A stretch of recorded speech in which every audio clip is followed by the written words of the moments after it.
तो दोस्तों क्या होगा अगर आपको गवर्नमेंट तुम से 80 कभी लोगों लगता पर शूट करने का ऑर्डर दे। तो क्या आप इन मासूम लोगों को शूट करेंगे जिन्हें उनके गुनाह का पता ही ना हो, या फिर आप गवर्नमेंट के खिलाफ जाकर उन मासूम लोगों को बचाएंगे। एक पायलट जो सरकार की बात ना मानकर 40 लोगों की जान बचाता है, लेकिन देश के लोग उसे ही देशद्रोही मानने लगे और साथ ही उसे अपने देश से निकालने की बात करने लगते हैं।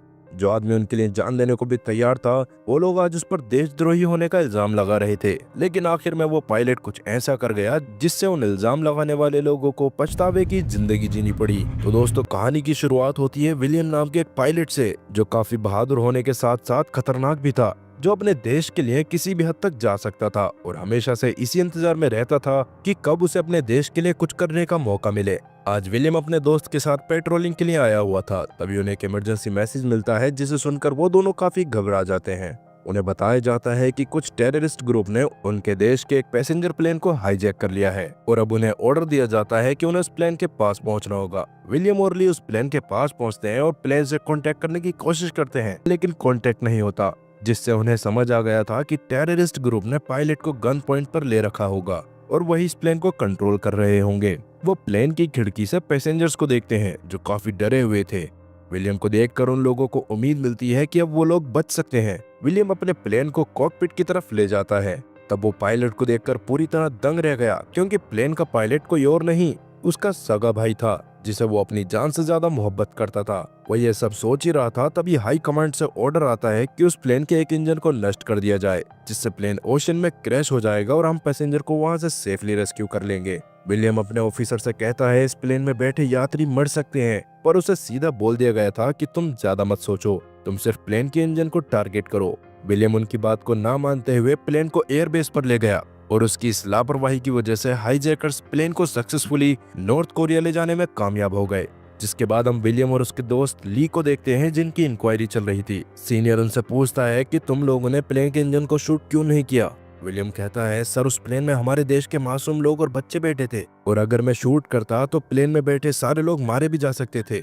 सीनियर को उसकी बात फालतू लगती है और उसे ऐसा लग रहा था कि उसने अपने सगे भाई की जान को खतरे में ना डालने के लिए ऐसा किया है। तब विलियम कहता है कि सर ऐसा कुछ नहीं है, मैं देश के लिए अपनी जान भी दे सकता हूँ। पर सीनियर उसकी बात नहीं सुनता और उसका कोर्ट मार्शल कर देता है, जिससे वो फाइटर प्लेन नहीं उड़ा सकता था। विलियम पूरी तरह टूट गया और अपनी फैमिली के साथ गांव जाने का डिसाइड करता है। जब वो अपने गांव पहुंचा तब उसने देखा कि उसके पड़ोसियों ने उसके घर की दीवार पर काफी सारी गालियां और देशद्रोही जैसी बातें लिखी थी।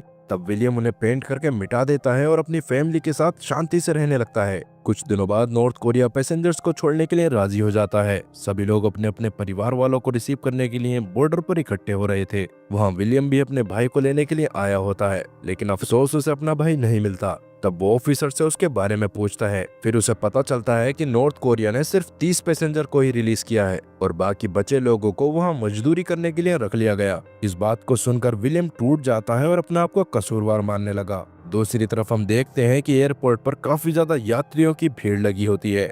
एयरपोर्ट काफी छोटा था, लेकिन फिर भी वहाँ काफी ज्यादा भीड़ रहती है। उस दौरान हम विलियम को देखते हैं, जिसे सरकार ने पैसेंजर प्लेन उड़ाने के लिए परमिशन दे दी थी, पर अब वो एयरलाइन के लिए एक कमर्शियल पायलट बन गया था। उस दौरान हम यंग नाम के एक पैसेंजर को देखते हैं। यंग काफी घबराया हुआ था और अपने बैग को काफी टाइटली पकड़े हुए था। वो एक लड़के से बात करने की कोशिश करता है, लेकिन वो लड़का उसमें कोई इंटरेस्ट नहीं दिखाता। फिर हम प्लेन के दोनों पायलट को बातचीत करते हुए देखते हैं। सीनियर पायलट पैट्रिक विलियम से पूछता है कि तुमने उस दिन पैसेंजर प्लेन के इंजन पर शूट क्यों नहीं किया। तब विलियम का जवाब था कि अगर उस प्लेन के इंजन पर मैं शूट कर देता तो शायद वो सारे लोग मारे भी जा सकते थे। लेकिन पैट्रिक कहता है कि तुमने सही किया, अगर तुम उस दिन शूट करते तो शायद प्लेन क्रैश हो जाता और सारे यात्री मारे भी जा सकते थे। लेकिन तुमने शूट नहीं किया, इससे 11 लोग अभी भी नॉर्थ कोरिया में फंसे हुए हैं। फिलहाल अब प्लेन उड़ने के लिए तैयार था। जैसे ही पैसेंजर के लिए दरवाजे खोले गए तब सारे पैसेंजर पागलों की तरह प्लेन की तरफ दौड़ने लगे, जिसे जो भी सीट मिलती है वो उस पर बैठ जाता है। पर कुछ यात्री विंडो सीट के लिए लड़ने लगते हैं। तब उन्हें शांत करने के लिए ओकाशु नाम की एक फीमेल एयर होस्ट उनके पास आती है। प्लेन में 2 एयर होस्टेस और भी होती हैं और इसी के साथ प्लेन उड़ान भरता है। तब हम देखते हैं कि यंग भी उसी फ्लाइट में मौजूद था और फिलहाल वो एक बुजुर्ग औरत के पास बैठा होता है। वो औरत उसे खाने के लिए कुछ सामान देती है। दूसरी तरफ विलियम ने केबिन का सिक्योरिटी डोर क्लोज कर दिया था, जिससे कोई भी अब केबिन के अंदर नहीं जा सकता था। इधर यंग सभी लोगों को काफी गौर से देख रहा था और उसके इरादे सही नहीं लग रहे थे। दरअसल उसका प्लान प्लेन को हाईजैक करने का था।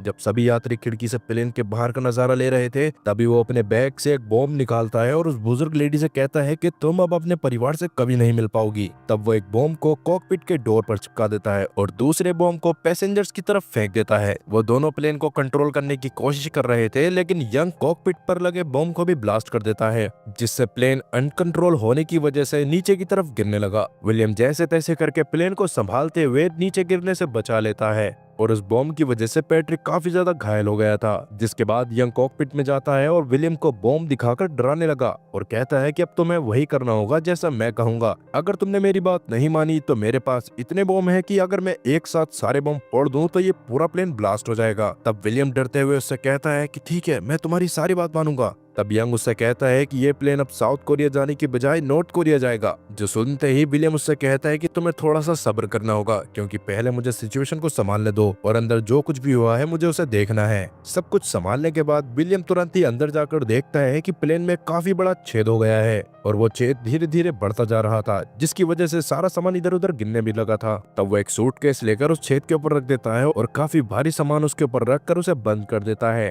तब वो अपने साथी मार्शल को देखता है जो काफी घायल हो चुका था। वो उसे उठाने की कोशिश कर रहा था कि तभी वहाँ यंग पहुंच गया, जो सभी को बॉम्ब दिखाकर सबको डराने लगता है और कहता है कि अब तुम सबको नॉर्थ कोरिया जाना होगा, जहाँ तुम सब लोग मजदूरी करोगे। यंग के कॉकपिट से बाहर जाते ही पैट्रिक मौके का फायदा उठाकर बाहर सिग्नल भेजने लगा, लेकिन तभी यंग पैट्रिक को ऐसा करता देख उसका माइक तोड़ देता है और गुस्से में पैट्रिक को मारने लग गया था। तब विलियम वहाँ पहुंचकर यंग को समझाता है कि अगर तुम ऐसे ही मारते रहे तो तुम्हें कुछ नहीं मिलेगा। तब विलियम ओकाशु से पायलट की फर्स्ट एड करने के लिए कहता है। दूसरी तरफ यंग ऑर्डर देता है कि तुम अब इस प्लेन को नॉर्थ कोरिया ले चलो और जैसे ही हम नॉर्थ कोरिया पहुंचेंगे तो मुझे करोड़ों रुपए मिलेंगे, क्योंकि 2 साल पहले जिन लोगों ने इस प्लेन को हाईजैक किया था उन्हें भी 10 करोड़ रुपए मिले थे और अब मुझे भी मिलेंगे। फिर मुझे छोटी मोटी चोरियां नहीं करनी पड़ेंगी। इधर केबिन के अंदर हम एक चचा को देखते हैं जिनके अंदर हीरो बनने की काफी ज्यादा खुजली थी। तब वो अपने आसपास के लोगों को बताते हैं कि यंग अकेला है और हम काफी सारे हैं और उसके पास तो गन भी नहीं है और हम इसे आराम से पकड़ सकते हैं। तब सभी लोग चचा का साथ देने के लिए तैयार हो जाते हैं कि कब यंग उनके पास आए और वो उस पर हमला करें।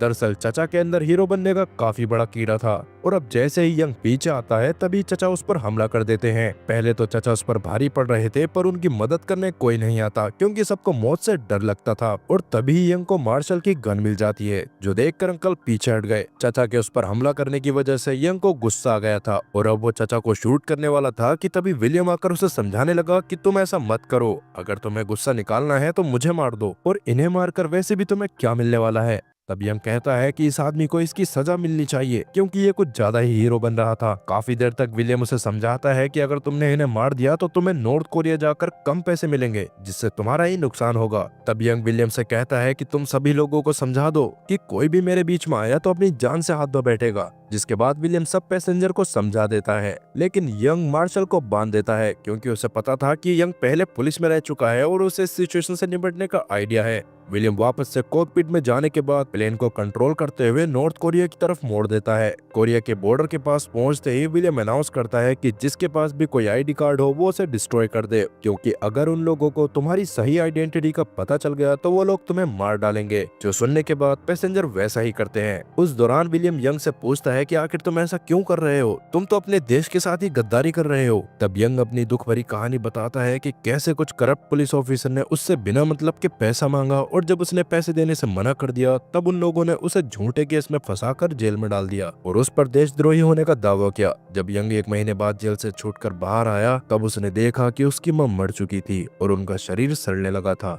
ये देखकर यंग पूरी तरह से टूट गया था और तब से यंग ने कसम खा ली थी कि वो इस देश से बदला जरूर लेगा और वो तब से ही प्लेन हाईजैकिंग का प्लान बना रहा था और आज उसे ये मौका मिल गया था। दूसरी तरफ मार्शल सबसे कह रहा था कि तुम अगर मुझे फ्री कर दो तो मैं इससे अकेले ही निपट लूंगा। लोग उसकी मदद करना चाहते थे और जब वो उसकी मदद करने के लिए गए कि तभी यंग वहां पहुंच गया, जिससे वो लोग उसे नहीं खोल पाते। इधर यंग बार बार विलियम से पूछ रहा था कि हमें नॉर्थ कोरिया पहुंचने में और कितना टाइम लगेगा। तब विलियम एक प्लान बनाता है और अपने फ्यूल का मीटर तोड़ देता है। तब विलियम यंग से कहता है कि फिलहाल हम नॉर्थ कोरिया पहुंच चुके हैं और क्योंकि हमारा फ्यूल खत्म हो गया है इसलिए हमें यहाँ इमरजेंसी लैंडिंग करनी होगी। यंग नहीं जानता था कि वो नॉर्थ कोरिया सच में पहुंच गया है या नहीं। तब यंग उससे कहता है कि ठीक है, इमरजेंसी लैंडिंग करते हैं। तब विलियम प्लेन को सक्सेसफुली लैंड करा देता है, लेकिन जैसे ही यंग विंडो से बाहर देखता है तब वो शॉक हो गया। वो देखता है कि प्लेन अभी भी साउथ कोरिया में है। तब वो गन निकालकर विलियम और पैट्रिक को डराने लगा कि अगर तुमने अभी प्लेन को टेक ऑफ नहीं कराया तो मैं तुम लोगों को यहीं मार दूंगा। तब डरते हुए विलियम उसकी बात मान लेता है और टेक ऑफ करते हुए नॉर्थ कोरिया की तरफ ले जाने लगा।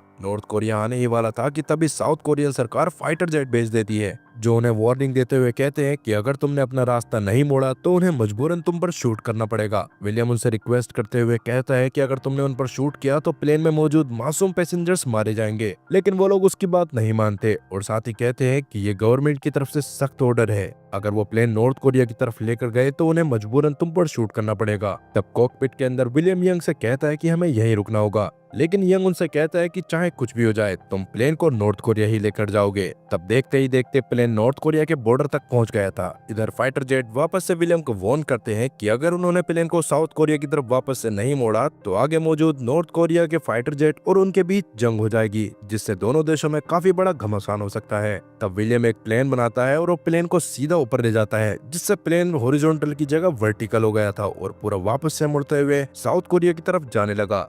और जिन लोगों ने सीट बेल्ट लगाई थी उन्हें तो कुछ नहीं हुआ, लेकिन यंग जिसने सीट बेल्ट नहीं लगाई थी वो प्लेन की बॉडी से बार बार टकराने की वजह से काफी ज्यादा घायल हो गया, क्योंकि प्लेन के 180 डिग्री घूम जाने की वजह से सब कुछ उल्टा हो गया था। तभी विलियम पैट्रिक से कहता है कि तुम प्लेन को संभालो, मैं केबिन के अंदर जाकर यंग को देखता हूँ। यंग के काफी घायल हो जाने की वजह से विलियम उस पर हमला कर देता है। वैसे तो यंग के पास भी एक चाकू था जिससे वो विलियम को मारने लगता है और यंग को विलियम से लड़ता देख कुछ पैसेंजर्स मार्शल की मदद करके उसको फ्री कर देते हैं। तब मार्शल तुरंत उठते ही अपनी गन ढूंढता है और यंग पर गोली चला देता है, जिससे यंग वहीं पर गिर गया और उसका काफी सारा खून बहने लगा। तब विलियम यंग से कहता है कि अभी भी तुम्हारे पास समय है, तुम सब चीजों को बंद कर दो, मैं तुम्हारी मदद करूंगा। लेकिन यंग कहाँ किसी की सुनने वाला था। वो अपने पास रखे सारे बम निकालता है और सबको धमकी देने लगता है कि अगर किसी ने उसे गोली मारी या उसके साथ कुछ भी किया तो वो इन सभी बम को ब्लास्ट कर देगा।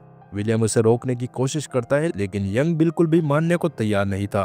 तब मार्शल उस पर एक बार और शूट कर देता है, जिससे यंग वहीं पर मारा गया। और अब जैसे ही बॉम्ब फटने वाला था तभी विलियम एक सीट के जरिए उसके ऊपर कूद गया और उस बॉम्ब के फटने की वजह से विलियम काफी ज्यादा घायल हो गया था और बॉम्ब फटने की वजह से उसका एक हाथ टूट चुका था। तब सभी लोग विलियम को संभालते हैं और काशू उसका फर्स्ट एड करने लगती है। पैट्रिक भी फाइटर जेट्स को बता देता है कि जिसने भी हमारे प्लेन को हाईजैक किया था वो फिलहाल मर चुका है। तब फाइटर जेट मिशन अबॉर्ट करके वापस से लौट जाते हैं, लेकिन लैंडिंग के लिए फिलहाल पैट्रिक को दूर दूर तक कोई जगह दिखाई नहीं दे रही थी और उनका फ्यूल भी अब खत्म होने ही वाला था। तब विलियम वापस से उनकी मदद करने के लिए कॉकपिट में जाता है और प्लेन को अपने हाथों में ले लेता है। तब वो प्लेन को सेफली लैंड कराने के लिए जगह ढूंढने लगा, लेकिन उसे कोई जगह नहीं मिलती। तब वो सोचता है कि प्लेन को समुद्र किनारे लैंडिंग करानी होगी, लेकिन इस बीच एक और बड़ी परेशानी आ गई। उनका लैंडिंग गियर काम नहीं कर रहा था और विलियम जानता था कि बिना लैंडिंग गियर के प्लेन को लैंड नहीं कराया जा सकता। तब वो सभी से कहता है कि कुछ भी करके लैंडिंग गियर को खोलो, नहीं तो हम सब मारे जाएंगे। उस प्लेन में एक एयरक्राफ्ट इंजीनियर भी था। वो दिमाग लगाता है और सभी से कहता है कि अगर हमने गियर बॉक्स लेवल को खोल दिया तो लैंडिंग गियर खुल जाएगा। तब सभी लोग उसका साथ देते हैं और वो लोग एक रस्सी बांधकर उस लीवर को खोलने लगे, पर लीवर काफी टाइट होता है, लेकिन जैसे तैसे करके वो उस लीवर को खोल देते हैं, जिससे लैंडिंग गियर खुल जाता है। तब विलियम को याद आता है कि जो गलती उसने 2 साल पहले की थी, आज उस गलती को सुधारने का उसको मौका मिला है और अपना सारा एक्सपीरियंस लगाकर उस प्लेन को बीच पर लैंड करा देता है। प्लेन जैसे ही बीच पर लैंड हुआ तब उसका एक विंग टूट गया था, लेकिन जैसे तैसे करके वो लैंड हो गया। प्लेन के अंदर मौजूद सभी लोग एक एक करके बाहर आने लगे थे और जब वो लोग पायलट को निकालने के लिए जाते हैं तब वो देखते हैं कि विलियम के काफी ज्यादा खून बहने की वजह से उसकी मौत हो चुकी है, जो देखकर ओकाशु रोने लगी और फिर वो लोग विलियम की बॉडी को बाहर निकालते हैं। सारे पैसेंजर्स तो बच गए थे और किसी को भी सीरियस इंजरीज नहीं थी और उस प्लेन में मौजूद 80 लोगों में से सिर्फ 2 लोग मारे गए थे, एक विलियम और दूसरा यंग। और इस तरह विलियम अपनी गलती को सुधार लेता है। तो दोस्तों, मैं आपको बताना चाहता हूँ कि ये फिल्म कोई काल्पनिक घटना नहीं है, बल्कि असल घटना पर आधारित है। और 1969 में जिस प्लेन को हाईजैकर्स नॉर्थ कोरिया ले गए थे, उनमें से बचे हुए लोगों का आज तक पता नहीं चला। और जो लोग विलियम को देशद्रोही मान रहे थे, उनके मुंह पर एक तमाचा था कि कैसे उसने अपनी जान देकर भी अपने देशवासियों को बचाया। और फिलहाल वो अब हीरो बन चुका था, पर ये देखने के लिए वो जिंदा नहीं है। तो दोस्तों, ये रियल स्टोरी आपको कैसी लगी हमें कमेंट करके जरूर बताएं। साथ ही मैं आपको बताना चाहूंगा कि ये चैनल फिलहाल नया है, तो आप ज्यादा से ज्यादा शेयर करें और सब्सक्राइब करें। साथ ही वीडियो को लाइक करना ना भूलें। मिलते हैं अगली वीडियो में, तब तक के लिए गुड बाय।